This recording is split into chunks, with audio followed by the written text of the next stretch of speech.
untuk pembahasan pertama, yaitu tentang kekuatan sosial, politik, ekonomi agama Katolik di dunia, di Indonesia, dan di Banyumas. Yang pertama, pembahasan tentang kekuatan politik di dunia. Vatikan sebagai moral power dalam dunia internasional. Vatikan diakui sebagai sebuah negara berdaulat oleh Italia, di mana Vatikan ini diakui tidak hanya sebagai kiblat agama Katolik sedunia. Vatikan melalui paus para pejabatnya selalu aktif menyuarakan nilai-nilai kemanusiaan dan perdamaian ke seluruh dunia.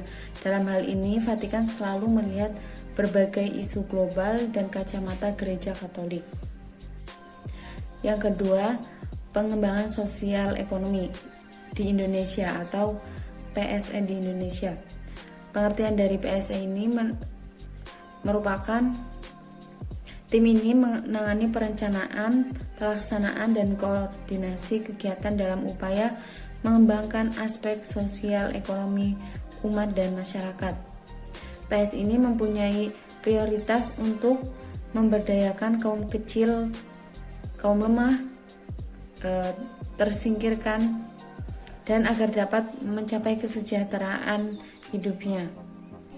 Yang ketiga, di Banyumas, adanya Gua Kaliori yang berada di Kabupaten Banyumas merupakan salah satu tempat ziarah yang banyak dikunjungi umat Katolik dari daerah sekitarnya.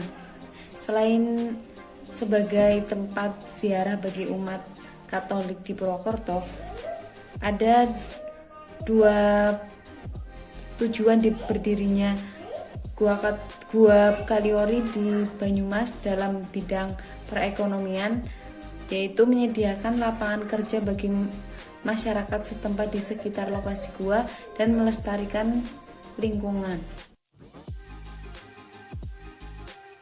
Pokok-pokok ajaran agama Katolik.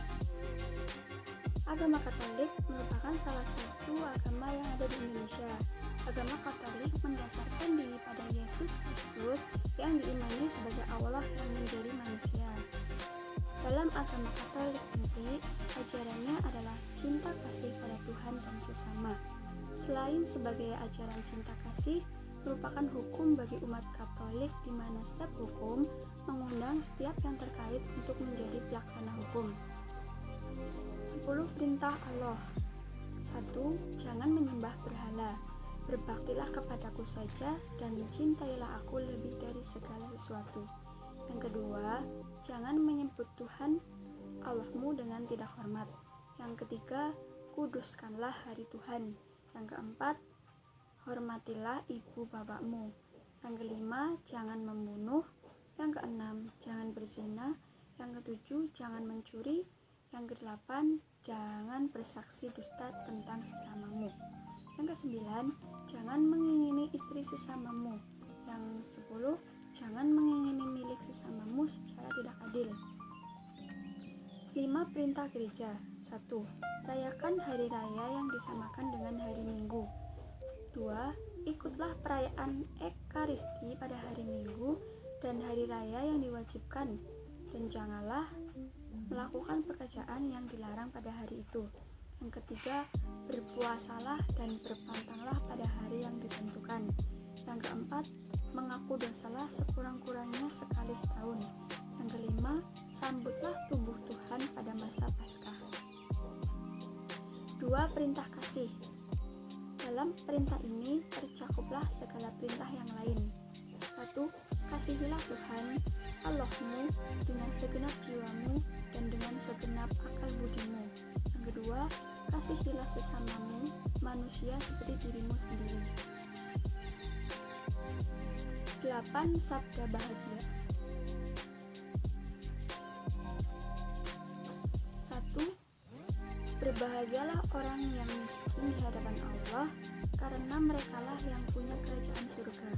Yang kedua, berbahagialah orang yang berduka cita, karena mereka akan dihibur. Yang ketiga, berbahagialah orang yang lemah lembut, karena mereka akan memiliki bumi. Yang keempat, berbahagialah Berbahagialah orang yang lapar dan haus akan kehendak Allah karena mereka akan dipuaskan. Yang kelima, berbahagialah orang yang berbelas kasihan karena mereka akan beroleh belas kasihan. Yang keenam, berbahagialah orang yang suci hatinya karena mereka akan melihat Allah. Yang ketujuh, berbahagialah orang yang membawa damai karena mereka akan disebut anak-anak Allah. Yang kedelapan, berbahagialah orang yang dianiaya karena melakukan kehendak Allah. Pokok-pokok iman. Inilah hal-hal pokok yang diimani orang Katolik. 1. Ada satu Allah saja. 2. Allah adalah Hakim yang Maha Adil. Ia membalas yang baik dan menghukum yang jahat. Yang ketiga, ada 3 pribadi Allah, Bapa, Putra, dan Roh Kudus. Yang keempat, Allah Putra telah menjadi manusia, menderita sengsara, wafat disalib, dan bangkit demi keselamatan kita. Yang kelima, jiwa manusia kekal atau tidak dapat mati. Yang terakhir, rahmat Allah mutlak perlu agar manusia memperoleh kedamaian. 18 Masehi, dalam perayaan Idul Fitri tahun 1439 Hijriah, Dewan Kepausan menyampaikan pesan yang ditandatangani di Vatikan. Pada tanggal 20 April 2018, oleh Jean Louis Kardinal Tauran dan Uskup Miguel Angel Guizot, MCCI, untuk dialog antar agama. Pesan tersebut berisi Kristen dan Muslim, dari persaingan menuju kerjasama. Dijelaskan juga dalam pesan tersebut bahwa semangat persaingan telah terlalu sering menandai bahwa hubungan masa lalu antara orang Katolik dan Muslim. Konsekuensi negatif akibat semangat itu adalah kecemburuan, saling tuduh dan ketegangan. Dan dalam beberapa kasus agama diperalat sebagai alat adu domba, terutama karena kepentingan pribadi dan motif-motif politik. Persaingan antara agama seperti itu melukai citra agama dan pengikutnya, dan menumbuhkan pandangan bahwa agama bukanlah sumber perdamaian, tetapi sumber ketegangan dan kekerasan. Dalam pesannya, Dewa Kepausan menyampaikan bahwa hal itu bisa dicegah dengan cara mengingat kembali nilai-nilai agama dan moral yang mereka miliki bersama, dan mengakui perbedaan mereka. Sebelum mengakhiri pesannya, Dewan Kepausan berpesan agar umat Islam dan Katolik dapat bekerja sama dan saling menghormati untuk menciptakan kerukunan dalam masyarakat. Dewan Kepausan juga mengucapkan selamat menjalani puasa dan merayakannya dengan penuh sukacita, dan memastikan kepada kalian solidaritas kami dalam doa.